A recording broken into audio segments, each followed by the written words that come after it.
வாக்காளர் பெருமக்களே அனைவருக்கும் வணக்கம். நான் உங்கள் பொன்வேல் பாண்டியன். இந்த பதிவில் நம்ம பார்க்க போகிறது ஓட்டு போடும்போது நம்முடைய கை விரலில் பயன்படுத்தக்கூடிய அந்த வாக்காளர் அடையாள மை தொடர்பான ஒரு சில செய்திகளை பார்க்கலாம். சரிங்களா?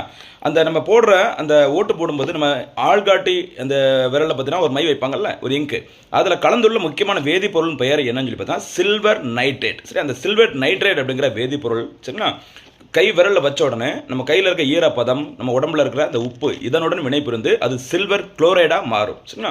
அது பார்த்தீங்கன்னா அப்படியே நம்ம ஸ்ட்ராங்காக அப்படியே அவ்வளோ ஈஸியாக அழியாத வகையில் சூப்பராக உருவாக்கியிருக்கிறாங்க.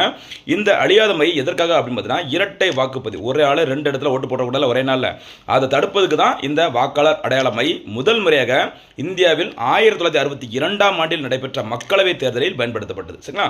இந்த அடையாள மையை யார் தயாரிக்கிறாங்க அப்படின்னு பார்த்தீங்கன்னா மத்திய அறிவியல் மற்றும் தொழில்நுட்ப அமைச்சகத்தின் சார்பில் சரிங்களா தேசிய இயற்பியல் ஆய்வகத்தால் உருவாக்கப்படுகிறது. இது யார் தயாரிக்கிறாங்க அப்படின்னு சொல்லி பார்த்தோன்னா கர்நாடகா மாநிலம் சரியா மைசூரில் அமைந்துள்ள மைசூர் பெயிண்ட்ஸ் மற்றும் வார்னிஷ் நிறுவனத்தினால் இந்த தேர்தல் அடையாளமை தயாரிக்கப்படுகிறது என்பது குறிப்பிடத்தக்கது. சரிங்களா?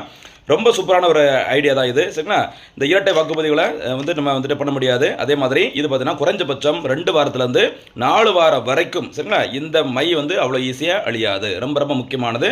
சரி, அந்த நகத்தில் இருக்க அந்த தோல் மேலே இருக்க அந்த செல்கள் சரியா இந்த பழசெல்லாம் உதிர்ந்து புதிய செல்கள் வர்ற வரைக்கும் கிட்டத்தட்ட அந்த மை அப்படியே அழியாமல் இருக்கும். மறந்துடாதீங்க. ரொம்ப ரொம்ப முக்கியமான தகவல். போட்டித் தேர்வுகளுக்கு இது கேட்க நிறைய சான்சஸ் இருக்குது. சரியாமா? இன்றைய பதிவிற்கான கேள்வி: வாக்காளர் அடையாள மையில் பயன்படுத்தப்படும் அந்த வேதிப்பொருளின் பெயர் என்ன? அந்த மை, அந்த இங்கு அப்படிங்கிறது எங்கு தயாரிக்கப்படுகிறது?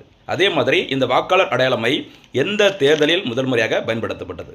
பதில் தெரிஞ்சவங்க கரெக்டாக கமெண்ட்டில் சொல்லுங்கள். ரிவிஷன் பண்ணிக்கோங்க. தேர்வில் வெற்றி பெறுங்கள். நன்றி.